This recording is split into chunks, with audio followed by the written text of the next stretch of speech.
So this weekend, as those election campaigns cranked up to full speed, a clutch of frontrunners took to the stage in an Arise News presidential town hall forum on security and the economy, co-organized by the respected think tank, the Center for Democracy and Development, the CDD. It's one of those discussions that's designed to help voters shape the future of this country for decades to come, in an election in which many believe that so much is at stake amid warnings of a worsening security and economic situation. But there was a certain predictability about that town hall, with two of the leading presidential candidates, Atiku Abubakar and Bola Ahmed Tinubu, noticeably absent. An all too familiar scenario, given what's happened with these kinds of events in Nigeria's recent political past. And those candidates who did turn up, of course, presenting themselves as being ready for action in a carefully managed and manicured performance. So did it all come together? There's a need to go back and address our security defense architecture. It's always been us going out of our architecture to run defense and run security. And that's why the whole thing has collapsed to date. We need to go back and address that. We keep talking about faults in the system, but the truth of the matter is that we have never actually implemented the system itself. At PRP, we intend to go back, look at that system, and make it work the way it should work. We have made adequate arrangement to have about 1 million military, Army, Air Force, and Navy. And with that, we believe we are going to take over every square meter of our land in this country. Police, 230,000 at the moment. We want to also make it to about 1 million. There was a failure of processing and giving due attention to intelligence, which I would have promptly dealt with. If I was Commander-in-Chief, we would have acted swiftly, and throughout that process, would have remained in communication and at least shown consistent empathy to the families of those that are involved. Obviously, we need more boots on the ground. There's no doubt about that. That would definitely require more persons. But the approach to it with the pen, yes, add some more. But in the medium term, we must be looking at devolving the police force such that the states should be able to have their own police and operationalize their own police.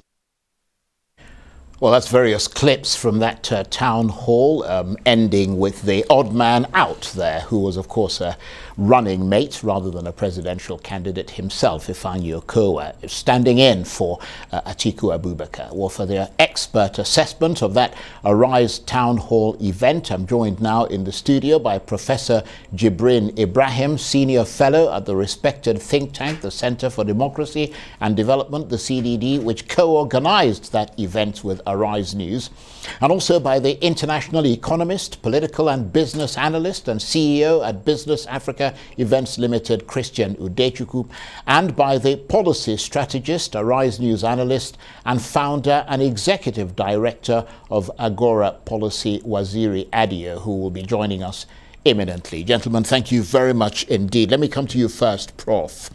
First of all, tell us why a presidential town hall discussion such as this one organized by Arise News and the CDD matters so much. I think it matters because of the greater possibility of scrutiny. Normally, during an election campaign period, people organize rallies, they go to villages, and they offer them everything under the sun. You'll all be swimming in water, you'll be decked in gold, because there's nobody to challenge such discourses. So the first issue is speaking to a national audience that is a very large group and a cross-section of Nigerians mean everybody would see it and ask questions. Are these propositions serious? What weight do I give them? Are there original ideas? What is the feasibility of what's being placed on the table? So it's a context in which, especially the way this has happened with fact checkers, fact checking takes people who speak to the public to the 10 Commandments. Thou shalt not lie. Because if you do, you'll be embarrassed here and now. You'll be caught red-handed. Yes. And I think that really played a huge role yesterday. The fact that they were told they are being fact-checked as they spoke meant they had to avoid embarrassment and be very careful about what they say. I've always made the point in this country that people who are contesting elections should only say what they mean and what they can do. But of course, they've never listened to me because that's not the nature of the business as they understood it. Their understanding is make wild claims that seem impressive, and some people may be foolish enough to believe you. But now, with fact-checking, there is a pause for thought before you articulate your ideas to watch out. Where would the traps be? That's a very good point. And let me come to you, Chris Udechukwu. What's the assessment of punters and analysts like yourself about how that town discussion went? Thank you, Charles, for having me on the program. The first thing about town hall meetings is that, it's a democratic event in the sense that it interfaces aspirants with the people, and it affords the society watchdogs, in this case the media, the opportunity to ask very pressing questions and to interrogate the ideas and the agenda of aspirants. It's therefore a platform that any legitimate aspiring leader must avail themselves of. Indeed, for leading media platforms that have the capacity to put together such programs, usually, because not many million Nigerians have the opportunity to interface and ask questions, people gather around their television sets and go online and other mediums by which they can access information and try and understand and listen very carefully to the programs of the aspiring candidates and to check for themselves if the agenda is inclusive of their own needs and whether what they're hearing sounds believable, as in, is it plausible that a proposition from a particular candidate will be real? Can he fund it? Where will the money come from? Is it deliverable? Can he do it in the time frame he's claiming that he can? And so on. But given the unpredictable nature of such environment, some candidates that are unsure of some of their programs might be a little bit cautious as to why they may have to expose themselves to an environment for which they have no control. And so it's a challenge. Well, absolutely. And let me come to you, Waziri Adio. Thank you very much indeed for joining us. Of course, in terms of issues in this election, I mean, you couldn't get more important than security and the economy, could you? And the evidence is, of course, the front-runner parties, apart from the APC, coming together to take part in a discussion of these issues on live televisions. I mean, that underscores the importance of it. Absolutely. This particular election, there will be many important issues, especially security and the economy. If you track back to 2015, the election was fought and won on 3 issues: corruption, the state of the economy, and security, right? But the issue of security is more salient now than ever before. In 2015, security was just an issue confined to largely the Northeast. and maybe a few places like Abuja, like Kano and so Kaduna and some other places. But now we have insecurity spread all over the country. So it's something that is on top of the mind of everyone. And people want to listen to the candidates and to see whether they have proposals that would address their concerns and would make them more secure in the country. The other one is the economy, the state of the economy. Everybody is feeling the pinch. And, so this is something that is top of the mind of everyone also. In terms of how the discussion went yesterday, I think largely it was interesting. Apart from some side shows, side dramas, largely it was friendly. And I like the idea of a town hall as opposed to a debate, though sometimes you're not too sure where the line is. But by and large, I think it went fairly well. It gave opportunity for the candidates to express themselves, the ones who avail themselves of the opportunity. But maybe when we talk more, I think I expected more from them. They were just speaking in general terms, or they were trying to just say what they think the people should hear. Yes, and we will come back to you, obviously, as the program progresses. But let me come to you, Professor Ibrahim. What sense did you get of the messages from the different candidates? I mean, beyond the predictable, anything outstanding from them? Well, I do think that they took the town hall seriously. They made arguments they thought would sell them and their programs to Nigerians. And I think what was important about the attitude they took was the emphasis they placed on being different from the existing or from the current ruling class. And this was really interesting because some of them are actually in power today. But every one of them tried to put emphasis on how they are different from the government of the day. And one of the real questions that Nigerians have for the entirety of our political class is which ones of them are different. Are they not all the same thing? And Nigerians have reached certain conclusions about the political class, the crux of which is that they're there for self-service rather than serving the nation or the people. So when politicians come on stage, they are very conscious of that conclusion that Nigerians have already reached about them, and therefore try very hard to make the argument that, well, I'm a politician, but I'm not quite like the other politicians. I'm sincere, I'm intelligent, I'm competent, and I will work for the people. Indeed. Absolutely. I couldn't have said it better myself. And Chris Udechukwu, you were watching that avidly, as were many people. Do you think that presidential town hall moved the needle for any of the presidential candidates, or are they still, in your assessment, where they were previously?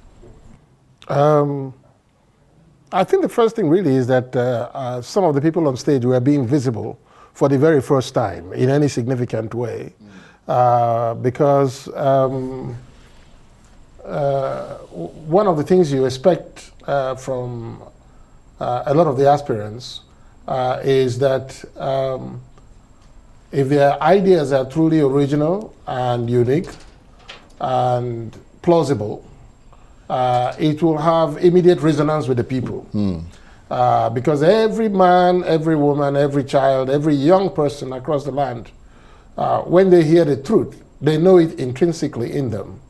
And so, but as Prof had indicated, the need for caution, the need for balanced presentation, the need for not to, if you like, not to ruffle feathers, means that sometimes some of them stand up and they say very blunt things, or they move to the other extreme of making wild claims and accusations. So I don't think really that there was any significant, needle in terms of saying that, one was ahead significantly than others. I would have wished really that the discussions were a little bit more robust than they were. You can't be watching what's going on in Nigeria in security and economic terms and not feel sad, angry, and in need of an accelerated development. Indeed, I'm sure perhaps at some point you get to that, but listening to the people on stage yesterday, you get the impression that everything is calm, all is good, and if I had the opportunity, I'll just be able to improve on what we have. But there's a big alarm ringing, on many fronts, on security, on the economy, and I don't just mean them in words, but in every single segment of, those two important pillars of society. There's big trouble. And you don't get that from listening to the people who were speaking yesterday on stage. Yes, that's a good point. Let me come to you, Waziri Adio. I mean, in fairness to the people who were on stage, I mean, they only had fairly brief, I think 3 minutes or so was allocated to them most of the time to make their points. But as you hinted earlier, a lot of promises, but very little detail. Yes, this is something that is very concerning. People were saying things like, we're going to handle security better, we're going to handle intelligence gathering better, we're going to make sure that every inch of Nigeria is protected, we're going to increase the personnel of the police from about 250,000 to 1 million. The one for the armed forces, the military, also from 250 to 1 million. We're going to end budget deficits, and it was just more like a laundry list or a wish list, which is nice because these are issues that people want to address. But you don't have the details. And in most instances, these guys spoke as if they were analysts who were saying these are things that should be done. What we want to hear from the candidates is that what exactly are you going to do and how? And how much will that cost? And what is going to be the trade-off? Where are you going to get the money from? For example, if you want to increase the police force 4 times, that means you are increasing the personnel budget for police 4 times. The same thing with the military. So where are you going to get the money from? How much will that cost? That is the first thing. And then you see things like people saying, people are, the way you address the issue of revenue is that you increase revenue, you lift people out of poverty. When people are employed, they will be able to pay more taxes. There will be a time lag between moving people from poverty to a situation where they are living above poverty. So what are you going to do in the interim? We have very serious problems. We have serious issues with revenue. Nigeria generates one of the lowest revenues in the world, lower than even our poorer neighbors. The revenue that federal government generates compared to the government of Benin Republic, of Cameroon, of Niger, we're not leveraging our GDP, the size of our economy. So what are you going to do? What is the revenue now? How much do you hope to increase it to? And how do you think that will come? So I think most of these guys, I don't think they have thought very carefully about these issues. or they don't want to talk about them. Because if you want to increase revenue, you have to talk about raising taxes. And I don't think they want to talk about that because those are not things that will win them votes.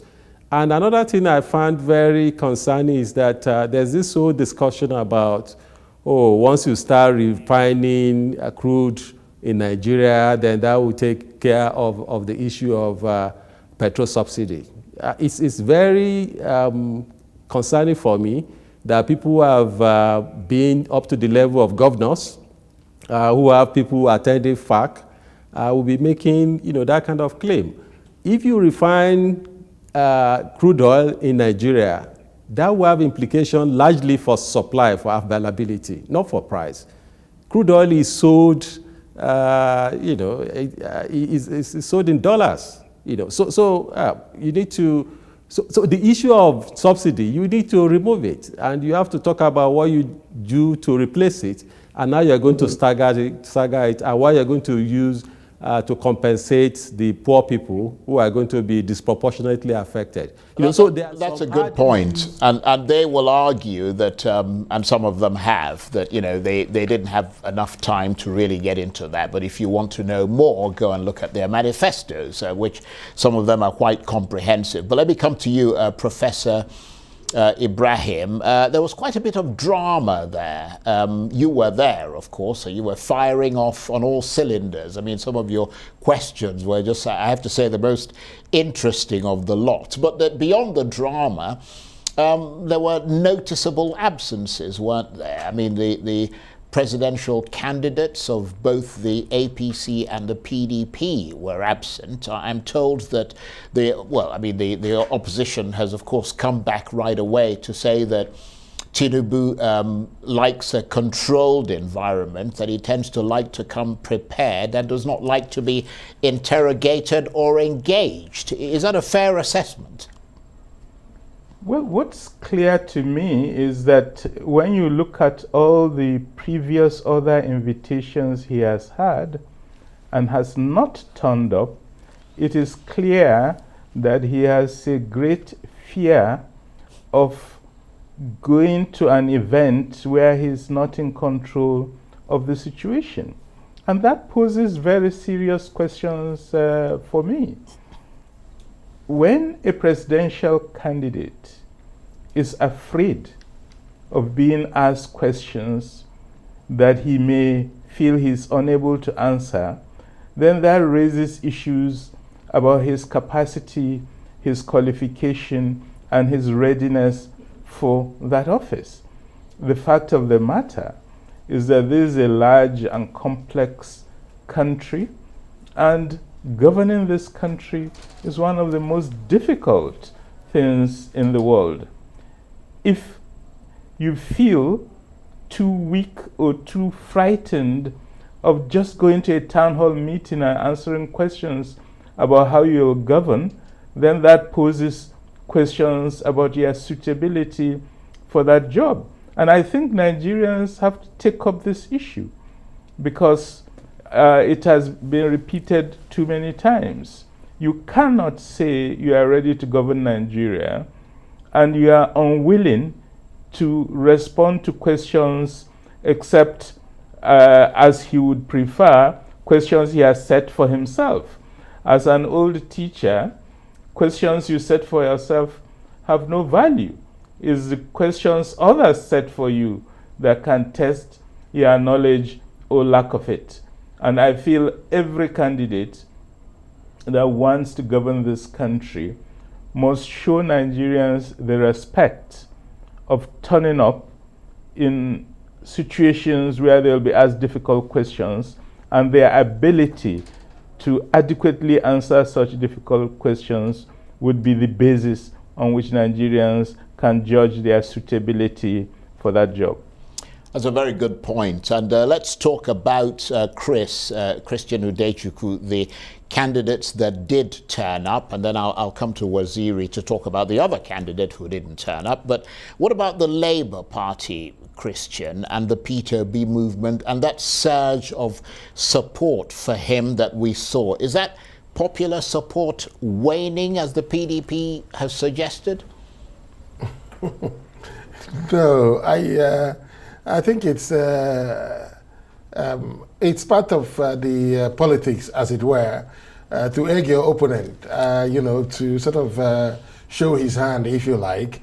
Why are millions of Nigerian youths no longer on the streets? Are they tired of supporting, or are they missing out on anything?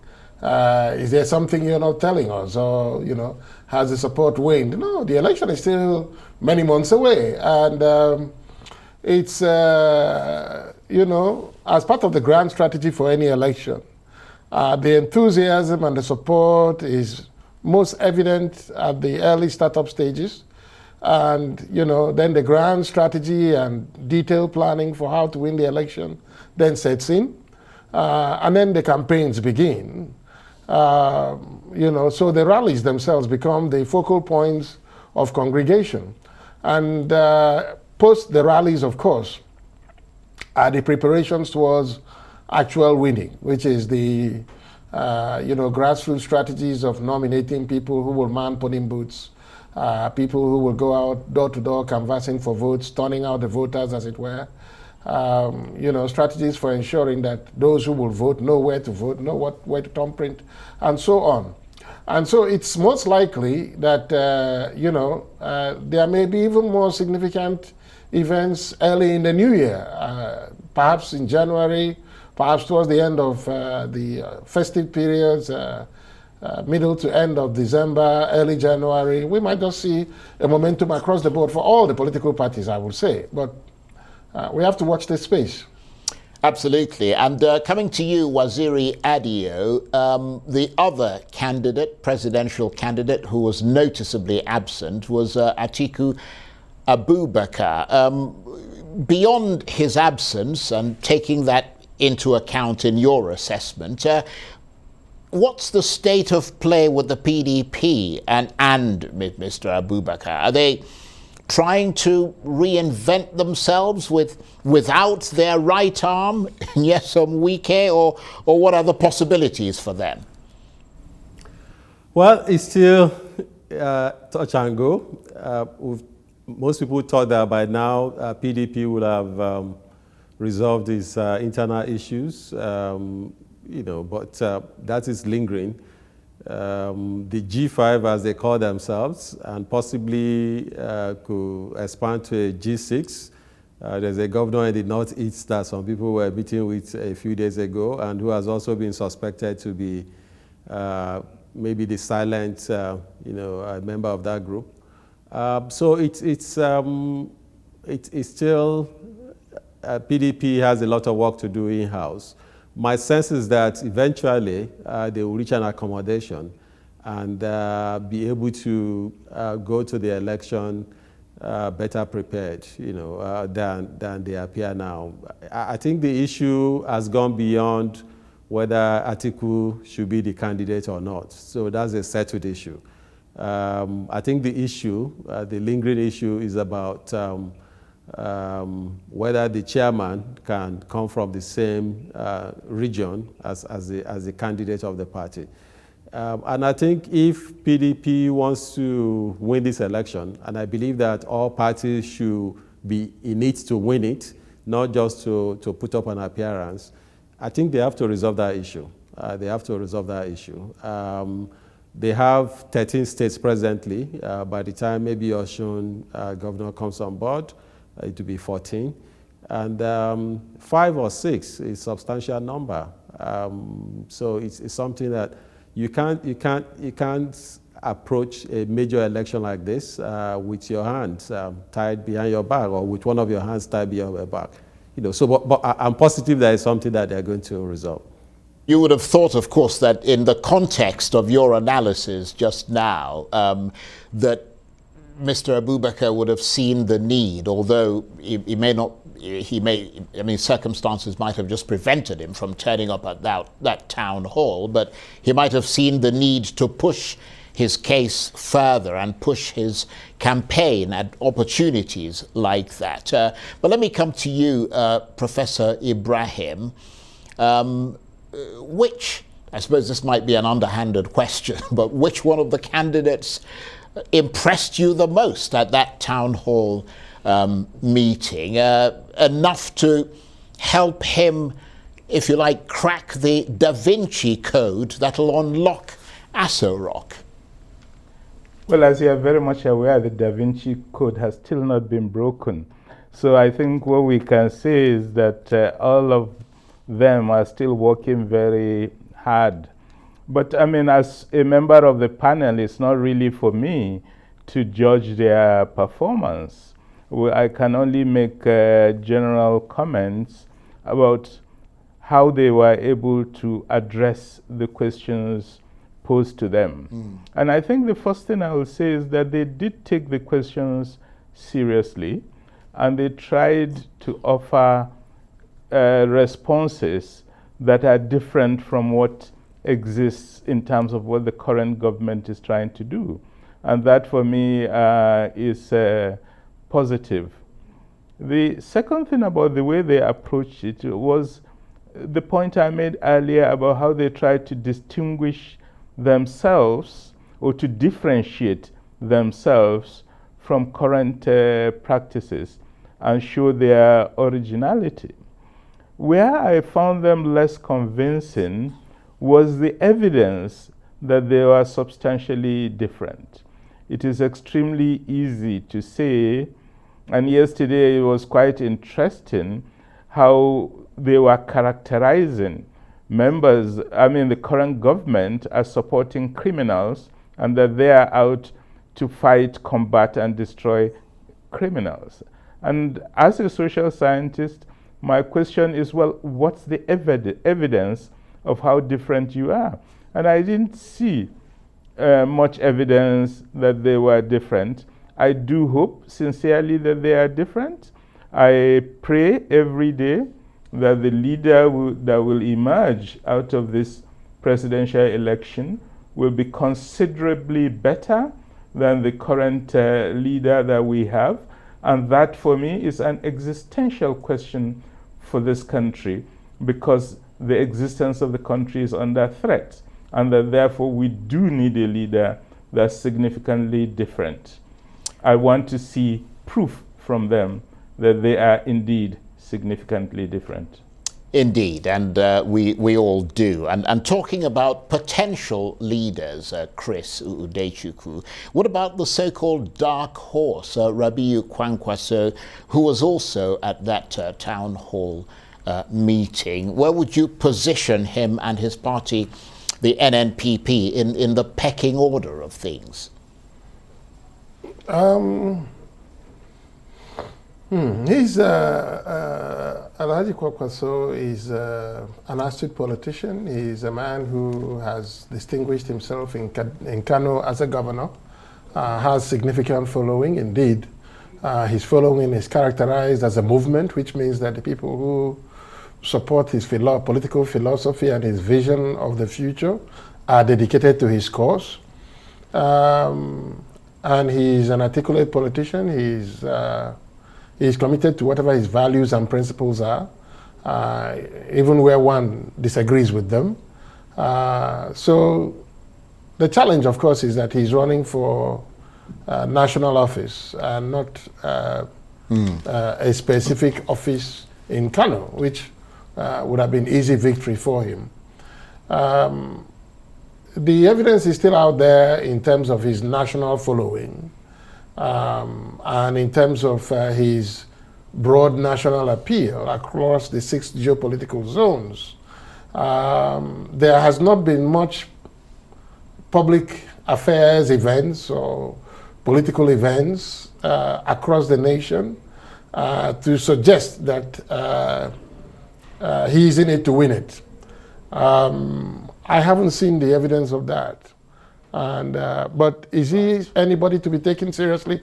Most significantly, yes. He knows his business. Okay. Well, we've got about a minute and a half. Waziri Adio sadly left on the program.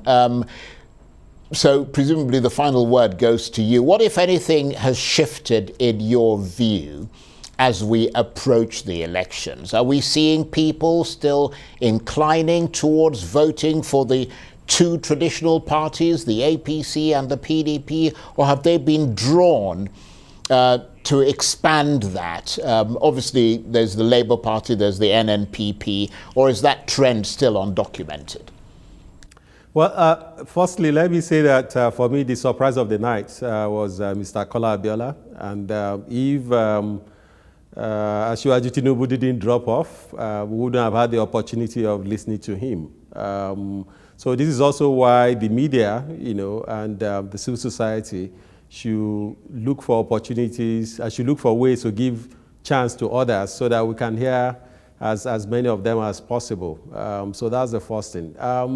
Has something shifted in the politics of the country? It's still difficult to say. In this election, there will be many proxy battles. One will be between the old way of politicking and the new way of politicking, right? It's a day is a long time in politics, and we still have about 3 months to the election. So it's still touch and go for now. But the election will be keenly contested. Things will become clearer as we move towards February 25th. Okay, Waziri Adio, for the moment, thank you very much indeed, but do stay with us. He is, of course, a Rise News analyst and founder and executive director of Agora Policy. And I also want to thank very much indeed Professor Ibrahim, who's a senior fellow at the think tank, the Center for Democracy and Development, which co-organized that event with Arise News, and of course the international economist, political and economic analyst and CEO at Business Africa Events Limited, Christian Udechukwu. Thank you very much indeed.